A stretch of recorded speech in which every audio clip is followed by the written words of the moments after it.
Muito bem, o Livro dos Espíritos, Esperanças e Consolações, capítulo 2, Penas e Gozos Futuros, item número 6, Expiação e Arrependimento. Nós vamos seguindo aqui com a questão 994. E aí nós fazemos um pequeno retrocesso, tá certo? Se valesse uma grana, né, imaginário? Estava todo mundo muito bem, né? Então, da 994, nós fazemos um retrocesso aqui para 993, apenas para darmos uma complementada no tema que nós estudamos, né, no encontro passado. Kardec perguntou aqui aos espíritos: não há homens que só possuem o instinto do mal, sendo inacessíveis ao arrependimento? A resposta: já te disse que se deve progredir sem cessar. Aquele que nesta vida só possui o instinto do mal, numa outra terá o do bem. E é para isso que renasce muitas vezes. Pois é necessário que todos avancem e atinjam o alvo, uns com mais rapidez e outros de maneira mais demorada, segundo os seus desejos. Aquele que só tem o instinto do bem já está purificado, porque pode ter tido o do mal numa existência anterior. Então, Kardec traz uma referência para nós aqui da questão 894, nós vamos a ela, e diz assim, essa 894 é do capítulo 12 das Leis Morais, que fala da perfeição moral, e ali o item, o número 1, as virtudes e os vícios. E ele faz uma referência àquela questão lá também, né? Então, pergunta o seguinte: há pessoas que fazem o bem por um impulso espontâneo, sem que tenham de lutar com nenhum sentimento contrário. Elas têm elas o mesmo mérito daquelas que têm que lutar contra a sua própria natureza e conseguem superá-la? Então aqui é uma pergunta curiosa que Kardec faz, que tem aquelas pessoas que já são naturalmente naturalmente boas, por terem já alcançado esse grau de evolução, mas há aqueles que, para fazer o bem, precisam se esforçar, lutando contra os próprios instintos. E Kardec pergunta se esses que lutam têm mais mérito do que aqueles que não precisam mais lutar. Claro que Kardec entendia o propósito dessa pergunta, né? Porque aquele que não precisa mais fazer esforço para praticar o bem, se esforçou em existências anteriores para poder conquistar essa condição. E aquele que ainda luta significa que não atingiu ainda a perfeição. Então a resposta dos espíritos diz assim: os que não têm de lutar é porque já realizaram o progresso, lutaram anteriormente e venceram. É por isso que os bons sentimentos não lhes custam nenhum esforço e suas ações lhes parecem tão fáceis. O bem tornou-se para eles um hábito. Deve-se honrá-los como a velhos guerreiros que conquistaram suas posições. Como estáis ainda longe da perfeição, esses exemplos vos espantam pelo contraste e os admirais tanto mais porque são raros. Mas sabeis que nos mundos mais avançados que o vosso, isso que entre vós é exceção se torna a regra. O sentimento do bem se encontra por toda parte e de maneira espontânea, porque são mundos habitados somente por bons espíritos, e uma única intenção má seria neles uma exceção monstruosa. Eis porque os homens ali são felizes, e assim será também na terra quando a humanidade se houver transformado e quando compreender a praticar a caridade na sua verdadeira acepção. Quando nós estudamos esse item, e já faz bastante tempo, né, que nós vimos, eu lembro de ter trazido para vocês a referência de Madre Teresa, né? Nós vimos o exemplo dela pelo trabalho que ela realizou como mulher, como religiosa, como espírito.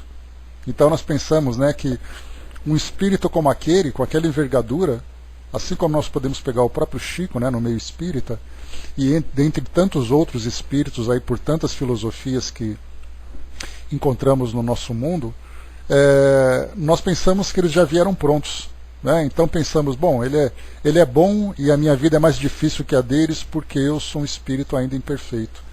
Mas aí então, entendendo os princípios que a doutrina espírita explica para nós com tanta clareza, o progresso e o processo de reencarnação são os mecanismos, né? Na verdade, o mecanismo, né? O processo de reencarnação é esse mecanismo que faz com que os espíritos vão então se aperfeiçoando, com que nós vamos nos aperfeiçoando gradativamente. Então esses espíritos que hoje se mostram com uma evolução moral que desperta a nossa atenção, que se tornam referência, na verdade são velhos guerreiros, né, como foi colocado para nós aqui, esses espíritos que tiveram ali a sua trajetória, tiveram suas quedas, tiveram ali provas e expiações difíceis para chegarem nessa condição. Então por isso que para nós que estudamos a doutrina e que temos essa visão mais abrangente, né, dos processos evolutivos a que nós nos submetemos, nós vemos então esses espíritos como verdadeiras referências e não simplesmente objetos de adoração, porque é o que acontece geralmente, né? Nós vemos o próprio Jesus como modelo e guia, mas vemos aquele modelo e guia muitas vezes na maioria das vezes, como objeto de adoração. Então, vamos adorá-lo, vamos segui-lo no sentido de prestarmos ali o culto, né, a ele e tudo mais, sem nos darmos conta da importância que tem como aquele que atingiu esse grau de pureza para se tornar uma referência no nosso mundo, mas ao mesmo tempo também nós olhamos para trás e vemos o longo caminho que ele percorreu. Não conhecemos naturalmente quais foram as suas experiências e nem é da nossa conta também, mas nós já sabemos que esse espírito começou simples e ignorante como todos nós e foi vencendo etapa a etapa para se tornar então o governador do nosso planeta. E aqui nessas referências que estão encarnadas entre nós, nós vemos também esses espíritos que também tiveram suas experiências difíceis. Passaram ali muitas vezes por situações que para nós são inimagináveis, mas que fizeram parte do seu progresso. Então não são apenas aqueles que são adorados e apenas ali idolatrados, mas são aqueles que realmente se tornam modelos pelos obstáculos que foram superados, pelas quedas que conseguiram se levantar, né, pelas vitórias que conseguiram também alcançar. E tantos outros, né, Baz? A gente fala daqueles que são mais populares, mas certamente esses anônimos também espalhados pelo mundo todo, também se mostram espíritos verdadeiramente guerreiros, verdadeiramente fortes, e essa força veio exatamente pelas vitórias que eles alcançaram, né?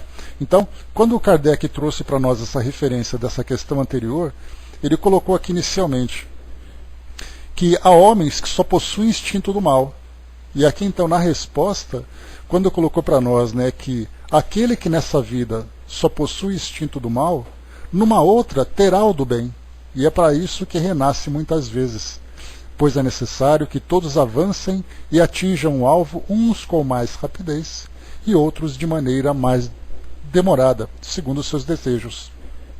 E há então nessa última parte, aquele que só tem o instinto do bem já está purificado, porque pode ter tido o do mal numa existência anterior. Então tudo isso vai depender da consciência desse espírito, né, da sua determinação em vencer a si próprio, em salvar-se a si próprio das tendências que ainda traz. Então o espírito virtuoso, ele não foi agraciado com a virtude, na verdade ela foi uma conquista, a partir do momento em que ele conseguiu controlar, em conseguiu dominar e também dissipar as suas tendências inferiores e os vícios que ainda, né, o envolviam.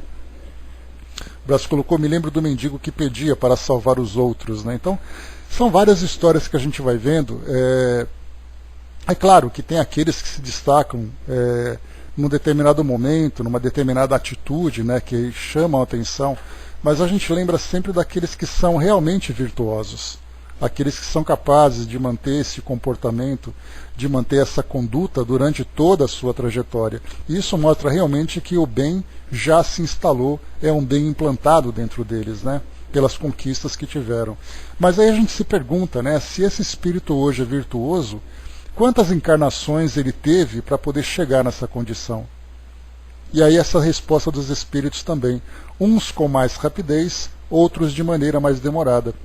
Então nós vamos encontrar aquele espírito que numa encarnação anterior pode ter cometido ali muitos equívocos, mas nesse período de erraticidade foi suficiente para que ele despertasse e se tornasse um espírito virtuoso pela sua determinação, pela sua vontade. É o erro que ele praticou e a consequência desse erro despertou sua consciência, fez com que ele mudasse rapidamente a polaridade dessa força que ele tinha. Se era uma força destrutiva, passou a uma força construtiva, e aí na encarnação seguinte ele já mostra ali uma mudança significativa. Agora há aqueles que também vêm desde há muito, galgando ali, etapa por etapa, dissipando, né, e sublimando esse mal que ainda trazia dentro de si. Então cada espírito tem ali o seu tempo, cada espírito tem a sua trajetória, mas aqui a gente coloca que há aqueles que são realmente, naquele momento, inacessíveis. E por serem ainda inacessíveis, vão ainda passar por muitas situações dolorosas, mas a lei do progresso é uma lei que atinge a todos. Agora a pergunta é, né? Como esse progresso vai nos atingir? Esse progresso que nos atinge está nos ajudando no nosso crescimento ou nós ainda resistimos a essa lei? Aí cada um então vai fazer aquela análise, né, de autoconhecimento para conhecer-se a si próprio, né? Bom dia, Tico Teco, bom dia, Sonja, bom dia, Marion. A Sonja colocou para nós: hoje ainda temos que treinar a prática do bem, mas haverá um dia em que seremos o próprio bem. Após fazer o bem, será natural como respirar, né? Estamos indo nesse caminho, chegaremos lá, né? Você acabou de chegar, né, Sonja? E o trecho que nós lemos aqui agora, da questão 894, mostra para nós exatamente isso. Nos mundos mais evoluídos, né, onde o bem já é algo natural, qualquer tipo de desvio de conduta é um escândalo, é uma monstruosidade, como os espíritos colocaram para nós.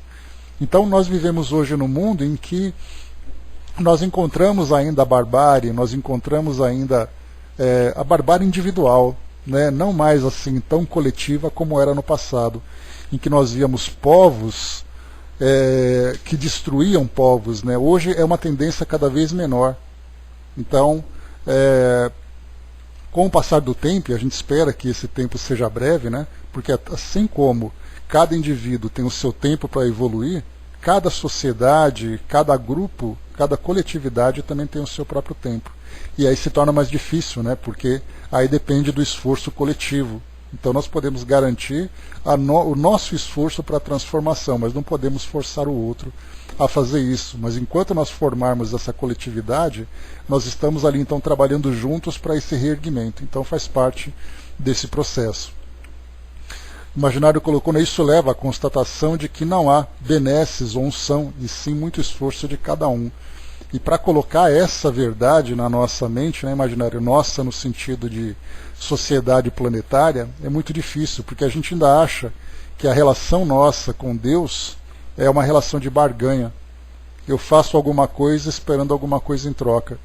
Mas aí quando a gente começa a tomar consciência da necessidade do progresso e que depende realmente do esforço individual, e esse esforço significa o esforço de controlar as tendências negativas e ao mesmo tempo fazer com que as virtudes sejam colocadas em prática. Quando nós tivermos entendimento da forma como esse mecanismo acontece, aí sim nós vamos ter um impulso mais significativo. Pelo menos nós que somos estudantes, né, meros estudantes, ainda nesse ensino primário da doutrina, nós já temos essa noção. Então isso para nós já é um grande passo. Cabe agora então nós começarmos a mudar a estratégia da nossa vida e fazermos valer as virtudes que são conquistadas, mesmo as menores virtudes. Né?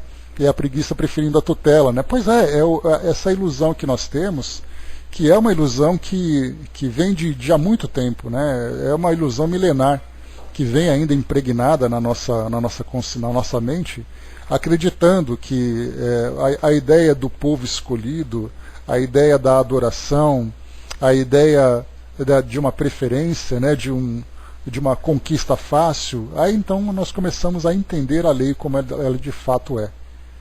E quando Kardec trouxe para nós, na terceira parte do Livro dos Espíritos, ali sobre das leis morais, e a gente começa a entender como essas leis vão acontecendo, aí muda completamente a nossa concepção.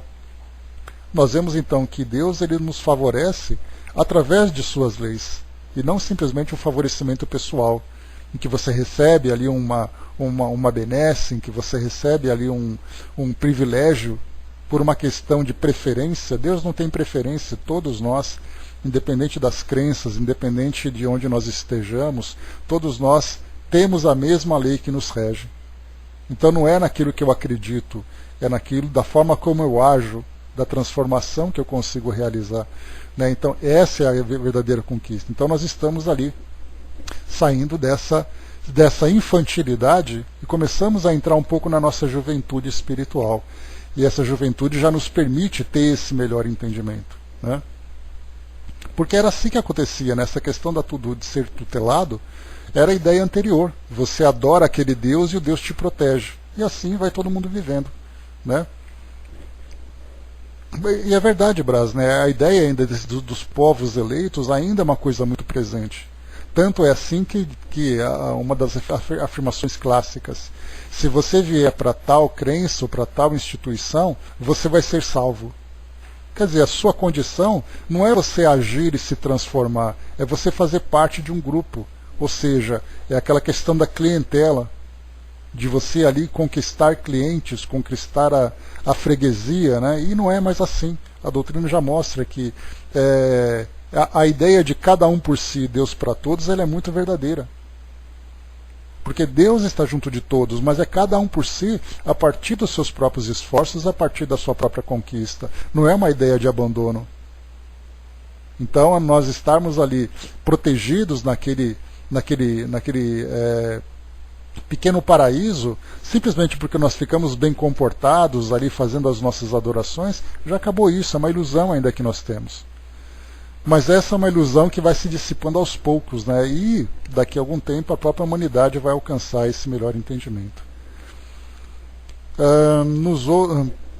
Nós outros somos todos, assim, é a ideia que nós temos, né? Se você não fizer isso, é a ideia daquele Deus antigo, né? Aquele Deus que tem personalidades humanas, aquele Deus que quer ser adorado, aquele Deus que quer ser o preferido e em troca disso ele traz privilégios, né? Essa é uma ideia milenar que infelizmente está bem atrasada, né? E esse é o problema, né, Tico e Teco? Nós ainda temos essa dificuldade de ter um entendimento real. Mas somente através do estudo, do esclarecimento, que a gente vai tendo então essa certeza.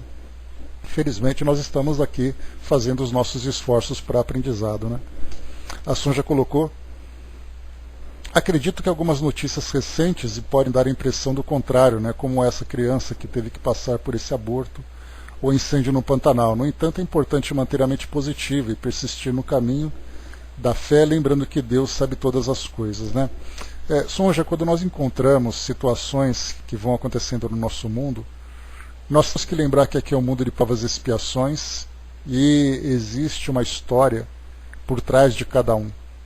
Por mais que nós nos esforcemos para tentar entender por que Deus permite tal coisa, por que tal pessoa tem que passar por essa dificuldade, nós não sabemos.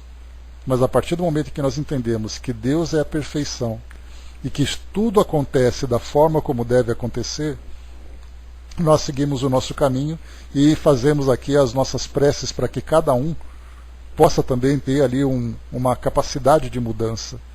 Né, de aprender com essas situações. Nós, enquanto sociedade, nós aprendemos através, vocês se lembram, né, voltando, aquele texto, eu preciso parar um dia e voltar a ler esse texto, porque eu falo tanto dele e nunca lembro de ler, que é o de expiações coletivas, lá do livro Obras Póstumas. Nós temos as nossas experiências pessoais, temos as nossas experiências familiares nesse grupo mais íntimo e temos as nossas experiências enquanto sociedade. Então, ao assistirmos um escândalo como esse, ou essas situações tão traumáticas e dolorosas nos meios de comunicação, e percebendo que isso nos atinge enquanto sociedade, isso faz parte também do nosso aprendizado. Uma sociedade ainda egoísta, uma sociedade ainda doente, vai trazer sintomas, né, tão dolorosos como esses que nós assistimos. E somente através de uma transformação coletiva é que isso vai desaparecer. Então, infelizmente, são situações que a gente vai vendo, né, como parte desse processo de transformação. Mas, felizmente, nós vemos que esses são casos isolados. Agora, nós imaginemos no passado como isso acontecia. Se nós voltarmos 2.000 anos no tempo, 3.000 anos no tempo, isso era uma rotina. Essa era uma violência que fazia parte do cotidiano. Hoje não, hoje a sociedade fica chocada e procura mudar isso tudo, apesar das dificuldades, né? Tic-Tac coloca: alguns acreditam tanto em si mesmo que Deus não tem valor para nenhum deles, né? Eles se bastam, né? Então cada um aprende, né? Você aprende ali com as suas próprias experiências, que tem aquela frase que eu sempre trago para vocês, né, Tic-Tac?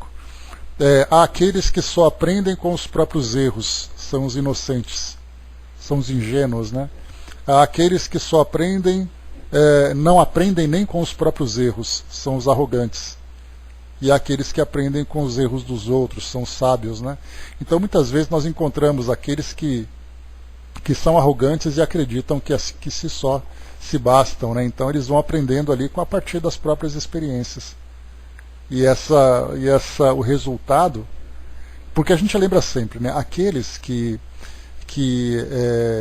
colocam Deus como não tem valor, esse é um debate um pouco mais profundo, que nós já trouxemos aqui para o nosso estudo.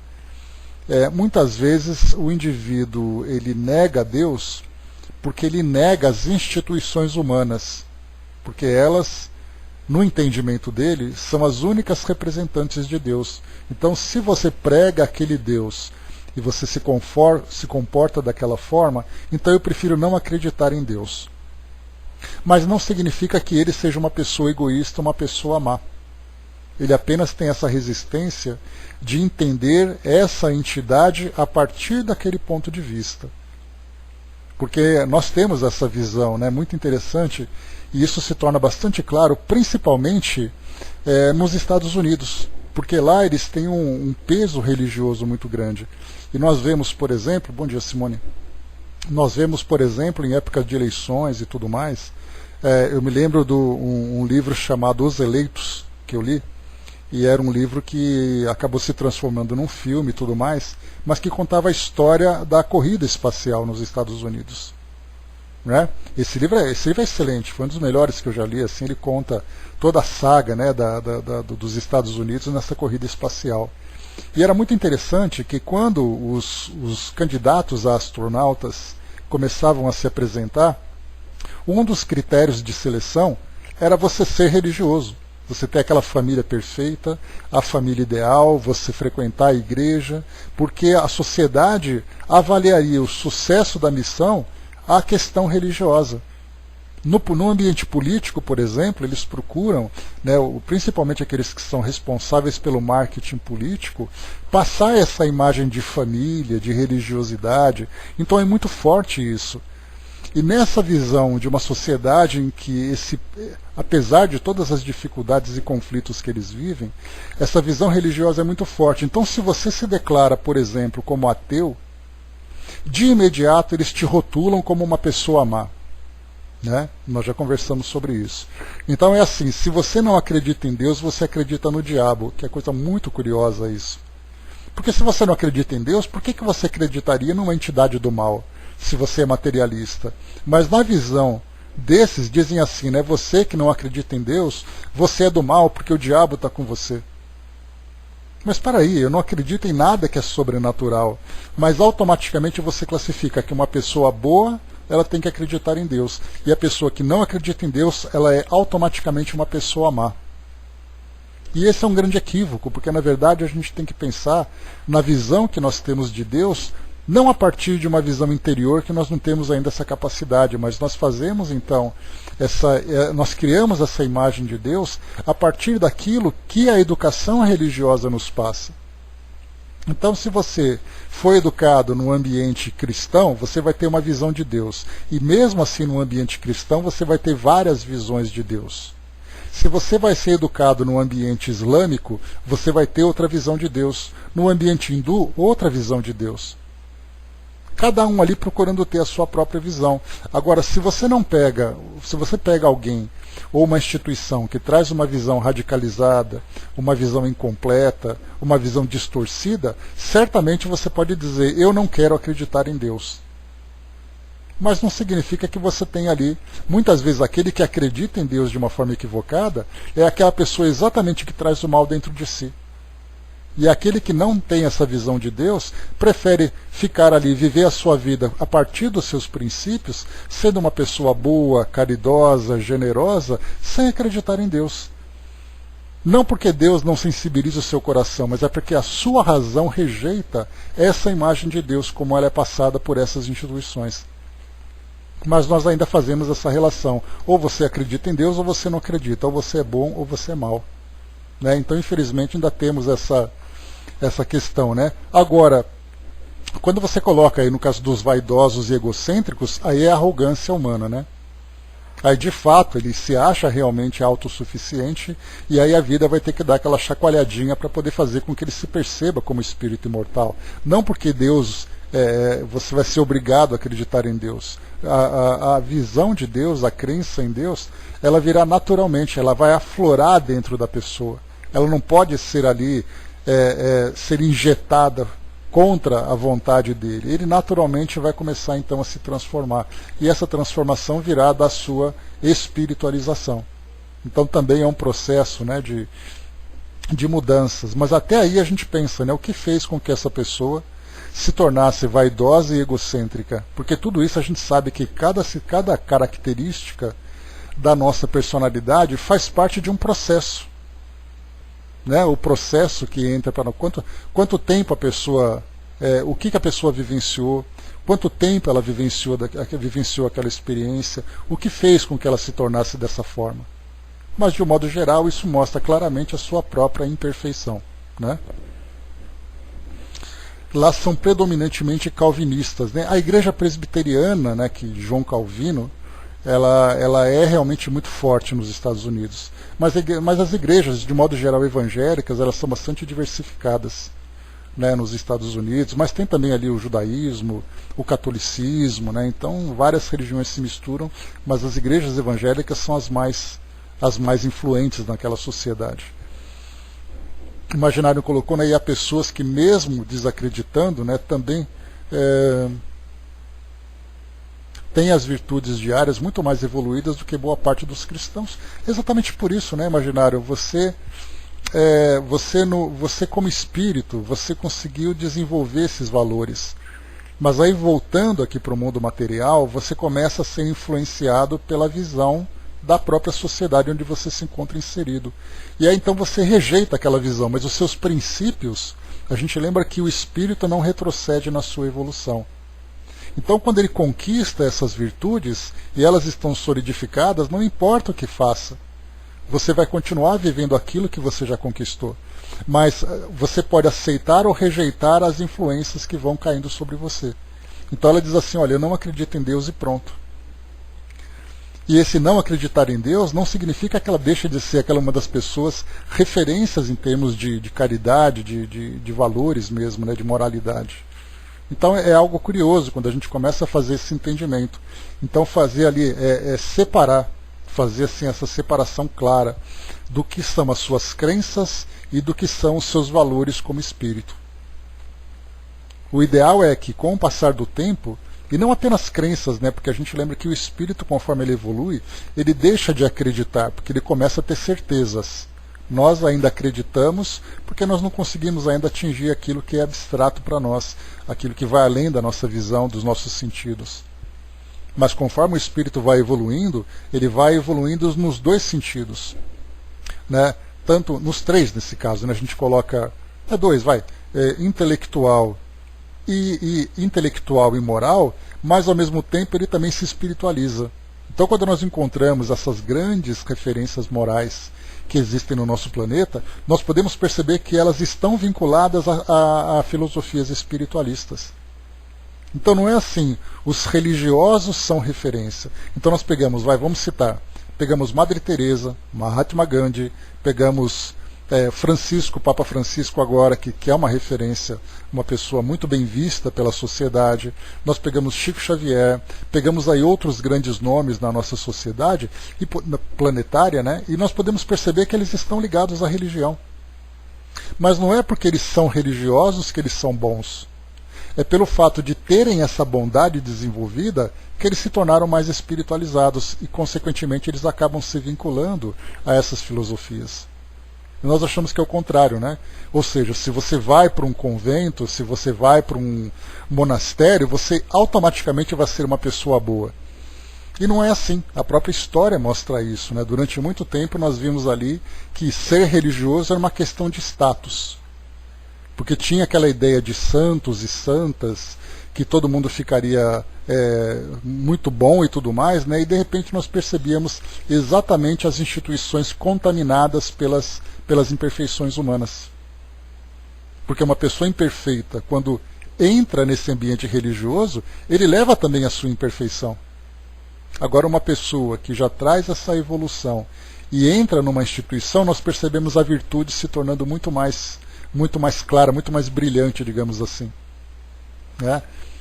A ideia seria essa, né, Tico Teco? Não fazer esse vínculo de religião e bondade, né, mas ver a bondade apenas.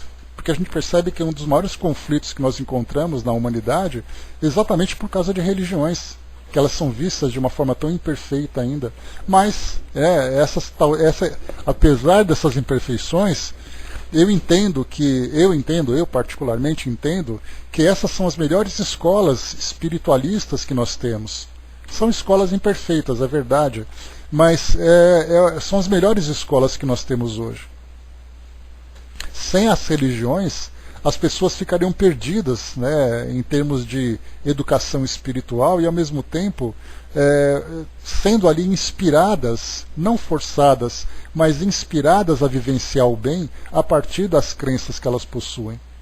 Então, conforme as pessoas vão se aperfeiçoando, as religiões, as escolas filosóficas espiritualistas também vão se aperfeiçoando. Então é aquele caminho de mão dupla, né? As religiões procuram educar as pessoas e as pessoas procuram elevar as instituições. Então, vamos aguardar ali o nosso tempo, né? O Brás colocou: aqui no Brasil o Papa Francisco passou a ser muito mais admirado pelos espíritas. Como pode? Porque exatamente, né, Brás, a gente conseguiu ver a virtude. Né? Não é a roupa, não é a vestimenta, não é o templo, não são os cultos, mas a pessoa. Né? E ele, quando ele veio aqui no Brasil, logo que ele chegou a ser, ele conquistou, né, o Brasil assim pela simplicidade, pela humildade, pelo carisma que ele apresentava, né? E ele continua fazendo isso, lutando pelos mais desfavorecidos, né? Então, a gente percebe assim que não é o fato dele ser um líder religioso, é pelo fato dele ser o homem que ele é. Pelo menos na minha visão, né? Eu vejo isso de uma forma muito simpática, né? A pessoa dele e o trabalho que ele vem fazendo. A Sonja colocou: conheci o médico psiquiatra com quem trabalhei, que se dizia ateu. Ele era uma das pessoas mais caridosas que já tive contato. Uma vez por semana atendia crianças carentes em uma comunidade. Por iniciativa própria, doava medicamentos para elas e desenvolveu uma multimistura para ajudar a desnutrição. Ele mudou minha crença sobre o que pensar sobre quem não acredita em Deus. É perfeito, perfeito, Sonja. Exatamente isso, né? Então, quando nós vemos... Eu falei o quê? Não falei pediatra? Então, assim, exatamente isso, né? A gente fazer essa separação, entendendo que a crença que cada um tem depende muito da sua experiência de vida. Eu falei psiquiatra, então, desculpa, pediatra.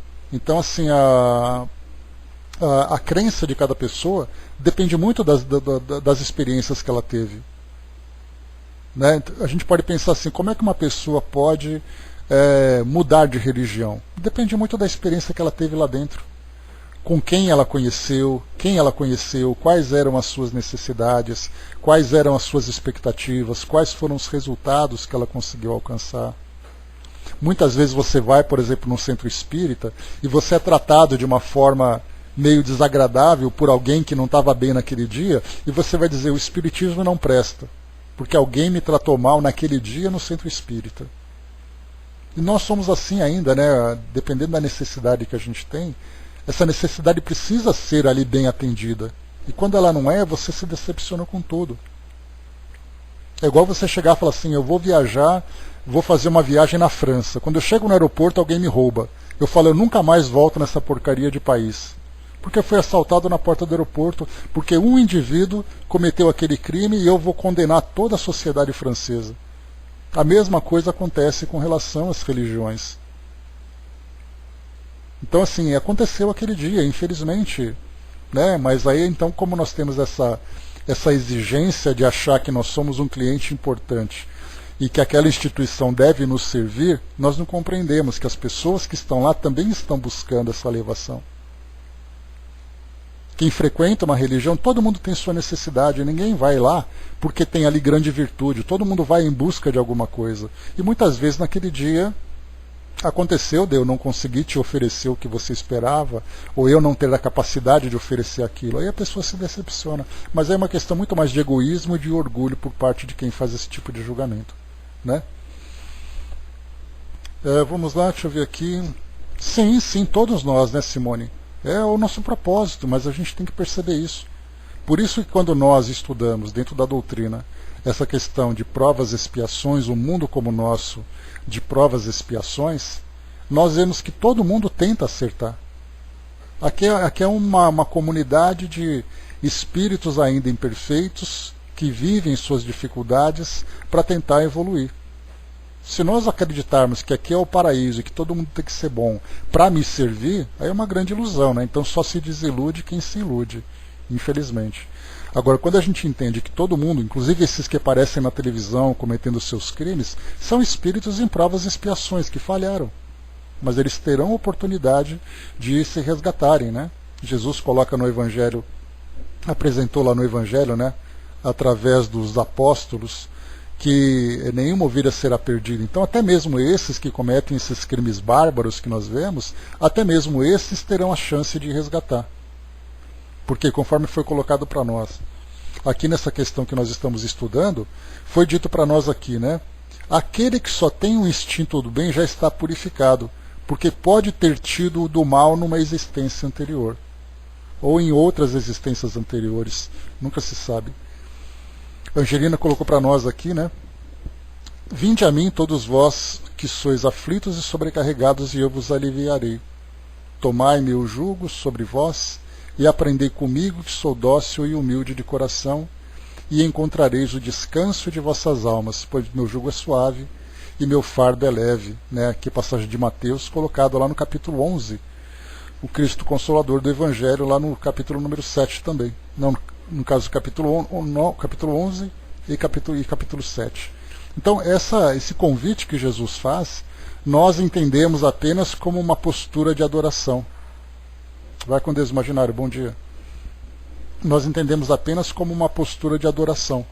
Quando nós entendemos agora essa realidade, que é esse seguir Jesus, significa seguir o modelo e não seguir a pessoa, né? Então, sim, capítulo 6, o Cristo Consolador, de fato. Então essa é a lição que nós temos que tirar. Continuando aqui para nós, então. Eu falei para vocês que essa questão 993 ainda tinha essa referência, e depois também aqui o comentário de Miramês. Né? Nós vamos a ele, que não foi lido na semana passada. Então, o título é Instinto do Mal. Diz assim para nós: certamente que existem homens e mesmo espíritos desencarnados que somente têm instinto do mal. São almas ainda primitivas nos caminhos da vida, pois foram criadas desse modo, simples e ignorantes. Como pode a simplicidade, juntamente com a ignorância, somente fazer o bem e compreender todas as leis de amor feitas por Deus? Um ignorante é aquele que não sabe, e quem não sabe não pode ser útil, a não ser comandado por quem tem entendimento. Por que é Jesus quem governa o planeta e não o espírito ignorante? Certamente porque Deus é a inteligência suprema. Ele sabe que, entregando a um espírito primitivo o governo de um planeta, esse iria fazer coisas desastrosas. Sempre são os que sabem mais que comandam a vida pela inspiração do Senhor, assim no céu, assim na terra. A princípio, todos os espíritos têm instintos para o mal. Depois, com o correr dos tempos, eles vão aprendendo pela dor que o mal não compensa e passam a fazer o bem. O ódio só perdura por desconhecermos o amor. Envolvidos nas vibrações da fraternidade, é que nunca mais nos lembraremos da discórdia, e que o que nos faz aprumar nos caminhos do bem é a lei valiosa e divina que se chama justiça. Aqui nesse item de Miramês, no princípio todos os espíritos têm instintos para o mal. Aqui nós podemos interpretar, né, com facilidade, né, e Miramês já trouxe para nós isso também várias vezes. Esse instinto para o mal, na verdade, são instintos ainda egoístas, que acabam gerando o mal. Porque o egoísmo, como nós vimos, ele é uma necessidade que nós temos na trajetória, no início da nossa trajetória, para fazer com que nós, então, busquemos o nosso bem-estar, busquemos a nossa preservação, a nossa sobrevivência. Então esse egoísmo, que é o culto ao próprio ego, dizer eu sou mais importante, a minha visão é mais importante, os meus interesses são mais importantes, aquilo que eu possuo é o mais importante. Então isso é o egoísmo. E para poder proteger tudo aquilo que me pertence, eu então dou mais preferência ao meu bem-estar do que aquele que me ameaça, ou aquele que não me oferece aquilo que eu preciso. E isso acaba gerando esse mal. Então, na verdade, é ainda um instinto primitivo que gera essa consequência. Mas aí lembra daquela frase que eu trouxe para vocês semana passada? O homem não escolhe o mal por ser mal, apenas por confundi-lo com a felicidade. Então essa é uma frase ótima para a gente guardar, porque ela traz exatamente essa explicação. Como nós ainda buscamos esse nosso bem-estar através dessa ação ainda ignorante, primitiva, impulsiva, nós trazemos essas consequências negativas. Mas, ele coloca aqui para nós, né, com o decorrer dos tempos, eles vão aprendendo pela dor que o mal não compensa e passam a fazer o bem. Então, na verdade, a dor é a nossa melhor professora, mas eu posso, através do esclarecimento, também mudar a minha postura. Agora, entre o amor e a dor, nós, infelizmente, pela nossa resistência, pelas nossas limitações, a dor tem que vir despertar a nossa consciência. E ele diz ainda, aquele espírito que somente tem instintos voltados para o mal, entendamos aqui então egoístas, em outra existência irá tê-los para o bem. A lei o força a moldar-se e a sua purificação é lenta, mas não para. E quando a gente fala esse lenta, a gente pode entender que ela pode ser lenta, muitas vezes envolvendo ali um período significativo, contando várias encarnações. E é mesmo, Brás, e é o que a gente faz ainda, né? Então, quando ele coloca para nós aqui essa reencarnação lenta, essa evolução lenta, nós temos espíritos que ficam durante muitas encarnações presos na mesma condição. Presos na mesma condição. Mas ele não para, porque ele sempre vai ali. Se o espírito, por exemplo, ele chega numa encarnação, numa condição endurecida, numa condição ainda resistente a qualquer mudança, mas ele passa a viver uma encarnação incomodado, esse incômodo é para ele uma forma de sensibilizá-lo. Só que é, sem dúvida nenhuma, uma transformação tão lenta que ela acaba sendo imperceptível para nós. Porque nós queremos uma visão imediata. Nós queremos que aquele que se encontre numa condição passe por uma conversão e se transforme num espírito bom de uma hora para outra. Mas, na verdade, quando nós olhamos o conjunto, nós percebemos que esse processo vai acontecendo gradualmente. Para quem quiser conhecer um pouquinho mais, aquele livro, tem na versão digital, diz assim para nós, o livro chama Eustáquio, 15 séculos de uma trajetória. Então é o espírito, a psicografia de Abel Glasser, se eu não me engano, é Abel Glasser. E nesse livro são 15 séculos. Então são várias e várias encarnações mostrando todo o percurso de um espírito. E aí você vê os altos e baixos, as oscilações, as experiências que ele vai vivenciando. Então, imagina a gente ver 1.500 anos da vida de um espírito contada num livro, para a gente poder entender tudo aquilo que ele vai aprendendo de encarnação em encarnação. Se nós pegamos, por exemplo, no caso de André Luiz, ele foca numa experiência que o espírito vivenciou, muitas vezes de uma encarnação para outra, talvez, né, como nós vimos ali no livro, não foi Libertação, acho que foi Entre a Terra e o Céu, não me recordo. Aquele que falava da Guerra do Paraguai, vocês lembram aquele livro? Daquele grupo, né, de indivíduos ali que... Será que foi o... foi Libertação, eu acho, não foi? Porque enquanto André Luiz trabalhava com os espíritos para lidar com Gregório, lá no mundo material, no mundo real, vamos dizer assim, ele estava lidando com aquele enfermeiro que tinha aquela criança que estava doente. Foi Entre a Terra e o Céu, o Didima? Bom, deve ser. Mas era aquele da Guerra do Paraguai que nós vimos, né? Então esse daí, a gente vê assim que ele trouxe de uma encarnação passada personalidades para a encarnação atual. Esse mesmo, né? Legal. Então de uma encarnação passada para esse atual. Agora no caso do Eustáquio, nós temos ali 1500 anos. Então é interessante a gente ver de uma forma tão extensa a trajetória de um espírito, que vai então passando ali por todas as experiências que são possíveis, né? Personalidades diferentes, posições diferentes, provas e expiações diferentes, e a gente consegue depois no conjunto ter uma ideia do que Libertação era da Margarida. Depois, mas eu achei que era Libertação. Eu achei que era da Margarida e ao mesmo tempo eles estavam fazendo um paralelo ali com a vida das pessoas. Mas é isso aí mesmo. Mas enfim, o Eustáquio então trouxe para nós, né, que ela é lenta, mas ela não para. Se Deus fez assim as almas, é porque deve ser assim. Quem vai discutir com o Criador? Aí, né, todo mundo levanta a mão, né? Eu quero. Não, 15 séculos foi o que mostrou aquele período da vida deles, o Tico e Teco. Não é que ele tem 1500 anos. Contou apenas os últimos 15 séculos da vida dele. Né? Então ele começou a partir dali.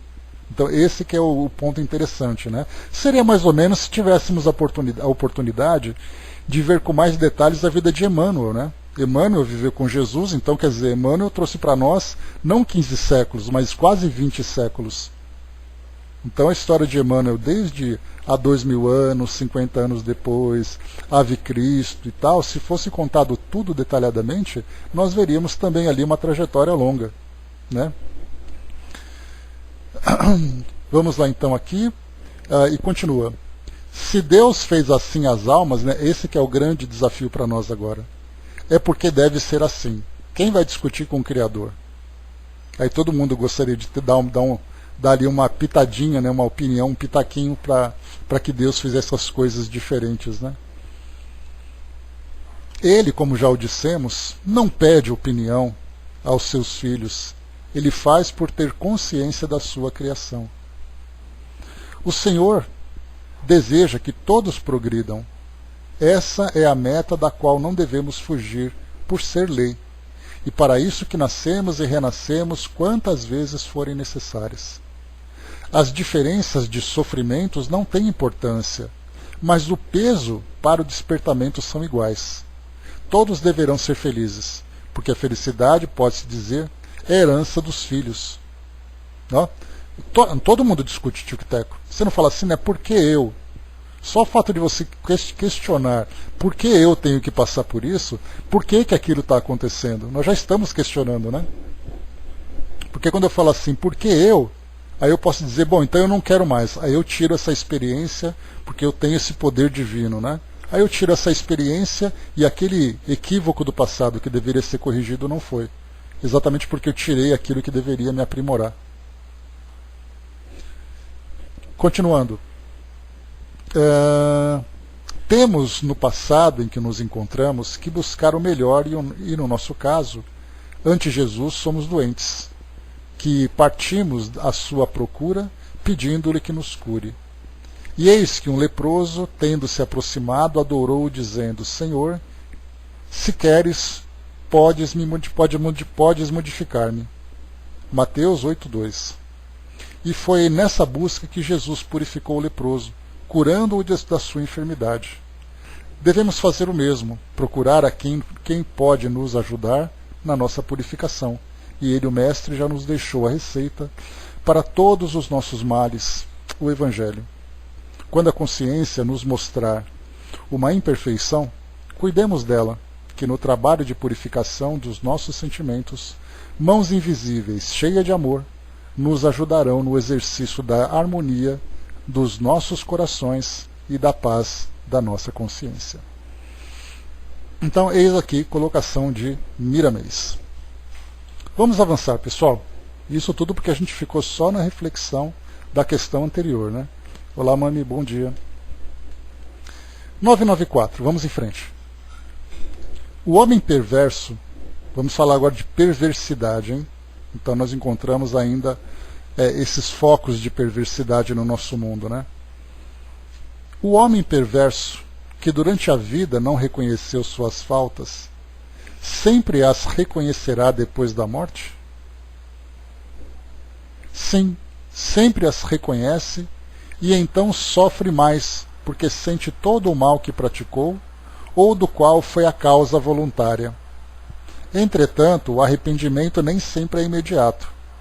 Há espíritos que se obstinam no mau caminho apesar dos sofrimentos, mas cedo ou tarde reconhecerão haver tomado uma senda falsa e o arrependimento se manifestará. É para os esclarecer que os bons espíritos trabalham e que vós mesmos podeis trabalhar. Então aqui mostra para nós, né, que o espírito, Kardec perguntou se ele reconhece as próprias faltas. Ele pode até reconhecer, mas ele pode não necessariamente aceitar e tampouco se arrepender. Ele vai dizer assim, olha, você reconhece que você fez mal para ele? Sim, eu reconheço, mas ele mereceu. Pronto. Eu já tirei então ali a minha culpa e passei a culpa para ele. Porque é mais ou menos o que a gente vê hoje, né? Você reconhece que você prejudicou aquela pessoa? Prejudiquei. Mas você viu o que ele fez antes? Então eu não me arrependo. Então essa visão bem simplista que nós vimos aqui agora, nós encontramos no plano espiritual aqueles espíritos que percebem que fizeram o mal e entram naquele pensamento que é atribuído a Maquiavel, que os fins justificam os meios. Ou seja, para atingir um bem maior, ele teve que fazer esse mal. O bem na visão dele. Porque como o bem ainda, no nosso ponto de vista, é um bem egoísta, então eu vou querer fazer o bem do meu jeito, ainda que isso provoque o mal naqueles que se opõem a esse bem. Então, mais uma vez, ele reconhece, sofre porque sente todo o mal que praticou. E muitas vezes a consequência desse mal faz com que ele se torne ainda cada vez mais endurecido. Lembrando que o espírito endurecido é aquele que se fecha cada vez mais dentro das suas próprias ideias. Ele não reconhece ali que ele é o responsável por suas dores, ele sempre vai achar que é o outro. Sim, dentro dessa visão do mal é a mesma coisa. Essa ingenuidade faz com que a gente sempre coloque. Mas sabe por quê, Tic-Tac? Porque a visão, nesse caso, dessa visão mais dogmática, é porque nós só vemos essa nossa existência como a realidade. Não existe aquela visão, por exemplo, da reencarnação. Isso é muito importante. Porque se você não vê a reencarnação como um processo real, você não vai compreender que no passado você fez alguma coisa e essa coisa trouxe para você uma consequência atual. Então você não se vê como responsável, porque eu vou dizer, olha, eu sou uma pessoa boa. Eu passei a minha vida toda fazendo bem para as pessoas e mesmo assim o mal me atinge. Quer dizer, eu estou sempre influenciado por esse mal supremo. Agora, quando a gente começa a ter um entendimento sobre a reencarnação e percebe que nós éramos imperfeitos no passado, que essa imperfeição vai trazer para nós uma consequência no nosso presente, que nós podemos, apesar dessas dificuldades atuais, construir um futuro diferente. Tudo isso que a gente sempre comenta, né, nos nossos estudos e vai reforçando cada vez mais o nosso entendimento, tira essa ideia de que existe um mal que me persegue. Porque nós entendemos que até mesmo aquela perseguição que eu sofro é uma consequência das minhas escolhas negativas do passado ou do presente. Porque Kardec lembra, né, no Evangelho segundo o Espiritismo, lá no Bem-aventurados os aflitos, que existem as aflições do presente, com causas no presente, e as aflições com causas no passado. E aí então quando a gente começa a amadurecer o nosso pensamento, e começa então a discernir entre o certo e o errado, nós já começamos também a assumir a responsabilidade. De ver, por exemplo, que muitas vezes alguém te prejudica e você começa a fazer aquele processo contrário. Espera aí, se ele está me prejudicando, por que ele está fazendo isso? é apenas pelo egoísmo que existe dentro dele ainda, eu ia falar mal, né? Mas vamos falar de egoísmo. Pelo egoísmo que existe dentro dele, ou eu tive alguma culpa nisso tudo? Porque é aquela coisa que a gente pode colocar, né? Lembra da história que a gente estava falando? Deixa eu lembrar onde que a gente viu isso. Acho que foi Kardec que trouxe para nós na Revista Espírita da semana retrasada. Foi isso mesmo. Vamos lá. Lembra da história, hein? Acompanhe, hein? Presta atenção. O cachorro um homem tinha o espírito que estava relatando, né? Ele tinha um cachorro. O cachorro matou as galinhas da vizinha. A galinha da vizinha, a vizinha, denunciou o dono do cachorro. A denúncia fez com que ele fosse acusado pela justiça. Ele então não gostou e ele matou o advogado. O advogado desencarnou, ele entrou em desespero e depois então cometeu suicídio. Tudo porque o cachorro de um matou as galinhas da vizinha. Então a gente vai percebendo assim, as coisas vão, né, o efeito borboleta, né? O bater de asas de uma borboleta no Japão pode provocar, né, um furacão aqui nas Américas. Então a gente vê assim que se nós remontarmos, e Kardec chama atenção disso, lá no Evangelho segundo o Espiritismo, nesse mesmo capítulo das aflições, ele fala, será que se nós não remontarmos a origem do mal, nós não teremos ali uma contribuição para que ele pudesse crescer e nos atingir de alguma forma? Essa é uma reflexão que nós levamos. Namoni, essa história, acho que você não estava aqui na sala, era um espírito que estava trazendo o depoimento para Kardec, né, uma entrevista que ele fez. E ele contou essa história. Tudo começou porque o cachorro dele comeu ali as galinhas da vizinha. E aí então foi aquela coisa de justiça, advogado, prisão, ele matou o homem, depois ele cometeu suicídio. Tudo por causa de uma questão ali de instinto animal. E muitas vezes até de negligência dele próprio.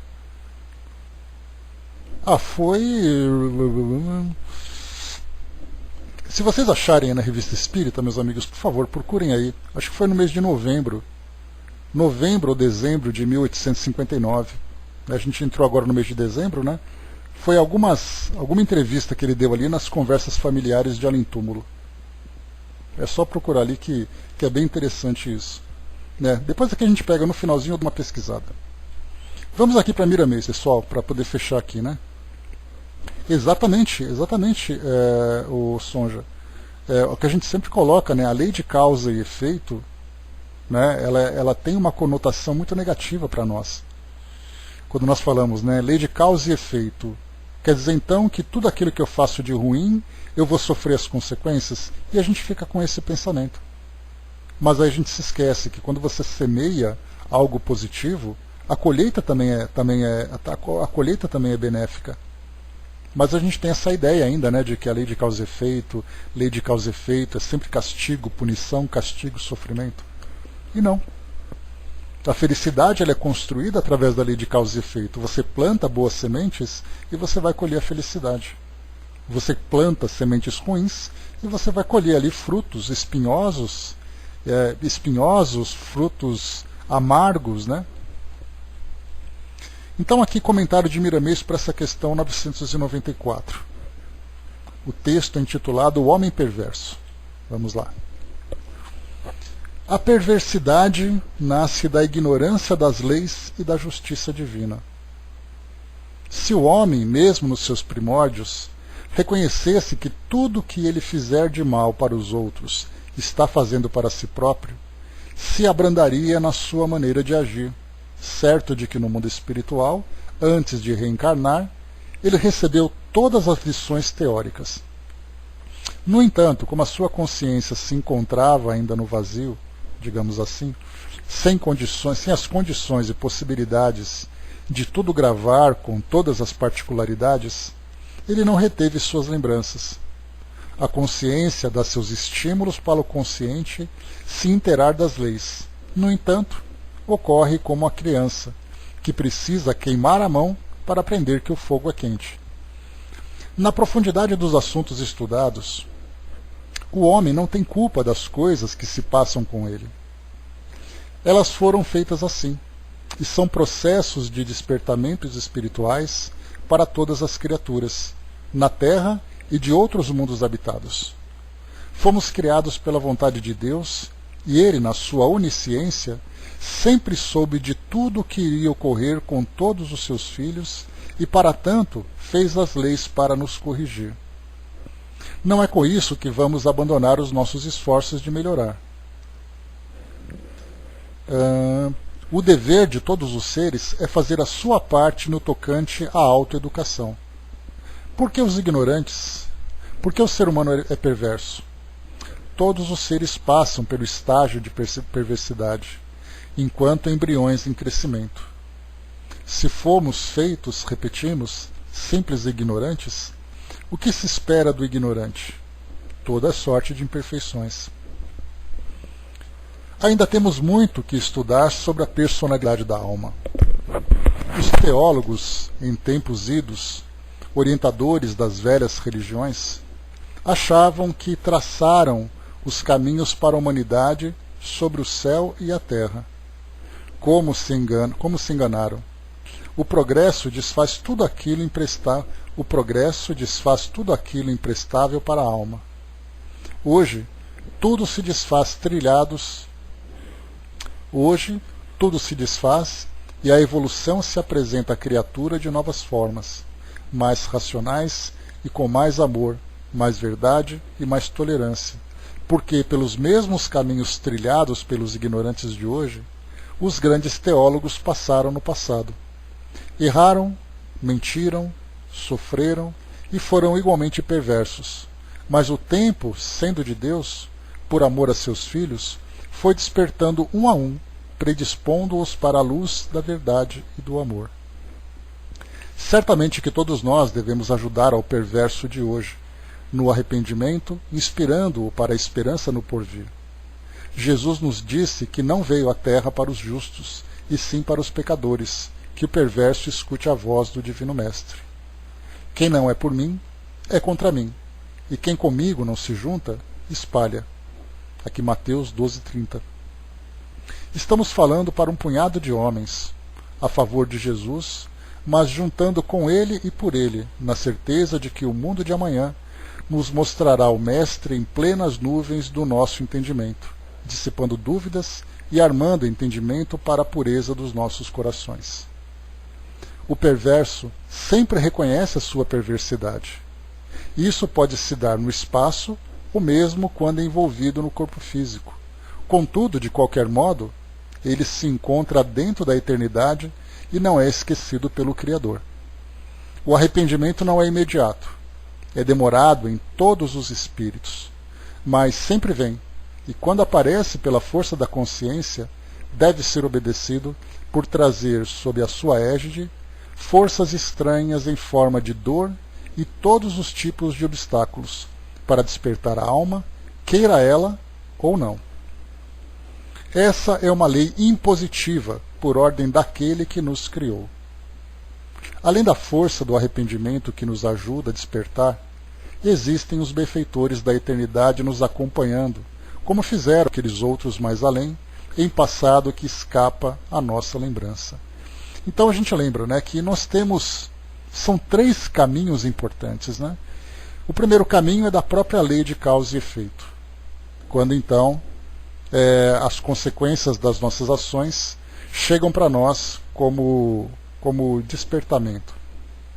O segundo é a presença dos espíritos que vão nos instruindo no decorrer da nossa jornada, né? Através de intuições, inspirações e muitas vezes até de presenças bastante contundentes. E a terceira é a oportunidade de aprendizado que nós temos, por exemplo, no momento naquele período de erraticidade, quando então nós fazemos uma análise sobre nós, fazemos uma análise sobre as experiências que nós vivemos, ajudamos no nosso planejamento.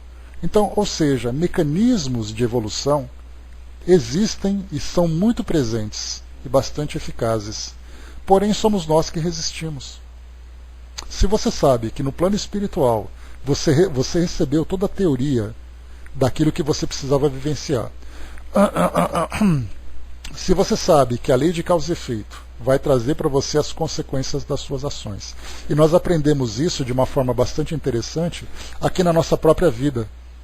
Lembrando que a lei que existe no mundo, as leis que existem no mundo, são leis que servem para a nossa correção. Ou seja, se você pratica uma infração de trânsito, você é multado, você é preso, você é punido de alguma forma. Se você comete uma infração perante a sociedade, você vai ser punido pelo nosso Código Penal. Só que no campo moral, nós achamos que isso não existe, porque as coisas não estão escritas. E mesmo estando escritas, nós não acreditamos que a autoria seja verdadeira, né, seja legítima. Uma autoria superior. Então nós aprendemos no plano espiritual, conhecemos as leis e temos as inspirações. Para vocês verem, né, como nós temos tantas dificuldades para poder mudar a nossa postura por uma questão de infantilidade mesmo. Porque basta que nós vejamos tudo aquilo que acontece no nosso mundo, na nossa vida, que nós veremos as coisas acontecendo claramente. Mas cada um dentro do seu tempo, cada um amadurecendo de acordo, né, com o esclarecimento que vai alcançando. Felizes de nós, né, que temos oportunidade de ver isso de uma forma tão clara, tirando, por exemplo, né, essas ideias tão místicas, tão veladas, que infelizmente ainda chegam para nós, né, dos livros que são lidos, que são analisados como bases filosóficas. Então você pega um livro religioso que traz ali uma parábola, que traz ali uma passagem que aconteceu não sei quando, e cada um faz a sua própria interpretação.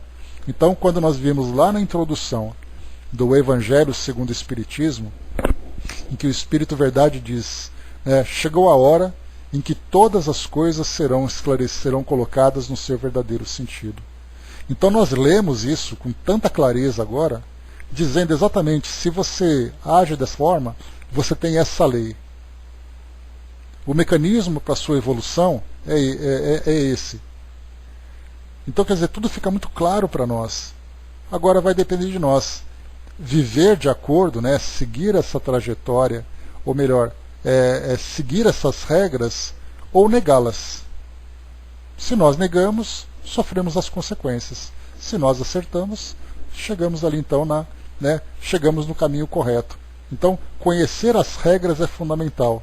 Não ficar inventando regras de acordo com a nossa preferência. Ou seja, né, regras à moda da casa. Não, as regras são claras. Basta que nós aprendamos a segui-las. Muito bem, Angelina colocou, né, música. Somos um ser maior de um reino de beleza, né, eleito para ser herdeiro das estrelas. Ser um anjo querubim é o meu destino, enfim. Né? Então tá aí versos, né, que vão mostrar exatamente para nós essa trajetória. Então somos de fato, quando nós reconhecermos, né, a nossa importância como criaturas divinas, né, e não como seres largados no mundo, porque é assim que nós vemos, né, pelo fato de nós não percebermos a grandeza do valor que nós temos, nós agimos impulsivamente naquela ideia de cada um para si, Deus para todos. Isso, obrigado, Andréia. O Namoni, está aqui, ó, essa Andréia procurou aqui para nós o espírito Dixie Lamers, né, lá de dezembro de 59. 59, tá, Andréia? Mas é isso daí mesmo, tá? O Dixie Lamers, o espírito que trouxe então esse depoimento e conta exatamente essa doideira, que tudo começa com cachorro e galinha e acaba com suicídio e depois uma trajetória de sofrimento no plano espiritual. Né? E lembrando que esse espírito, ele, se eu não me engano, Andréia, ele ficou durante 200 anos nesse sofrimento, não foi isso? 150 anos, 200 anos, uma coisa assim, porque o cachorro dele matou as galinhas da vizinha. Efeito borboleta, percebem? Isso, 1859. 1592 foi quando ele viveu, né? Kardec estava em 1859, então era ali, 1600, 700, 800, 250 anos. 250 anos porque o cachorro matou a galinha da vizinha. Dudu colocou, né? Mostra-se divertido ser colocado textos que não contribuem nada com o estudado. Aliás, tão bem colocado por nosso irmão. Invalide-se ao colocar algo na sua nota, o que não levará a nada ao propósito de estar se divertindo com palavras e frases vis. Desculpem, irmãos. Pessoal, olha puxada de orelha aí, hein? Conversas paralelas na linha, tá vendo? O pessoal tá lendo. Fique atento. Obrigado pela contribuição. Então, meus amigos, é isso, né? Esse aqui, então, é o nosso roteiro de hoje. Nós vimos aqui, então, através dessas colocações aqui de Miramês, nós aproveitamos, né, para vocês verem, né, o assunto é tão interessante e tão profundo que nós ficamos aqui praticamente vendo, né, vendo aqui revendo uma questão que nós vimos na semana passada, que praticamente tomou aqui a maior parte do nosso estudo, e vemos mais um trecho hoje, simplesmente revendo, né, esses conceitos que são tão importantes entre a nossa natureza ainda imperfeita, as situações que nós vivemos aqui no nosso mundo, o trabalho difícil de evolução que nós estamos realizando e se torna cada vez mais difícil quanto mais nós resistimos a essas necessárias mudanças, né? Então, através desse melhor entendimento, a gente vai trazendo um esforço maior. Bom, a partir da 995, então, há espíritos que, sem serem maus, sejam indiferentes à própria sorte. Então, está aqui o nosso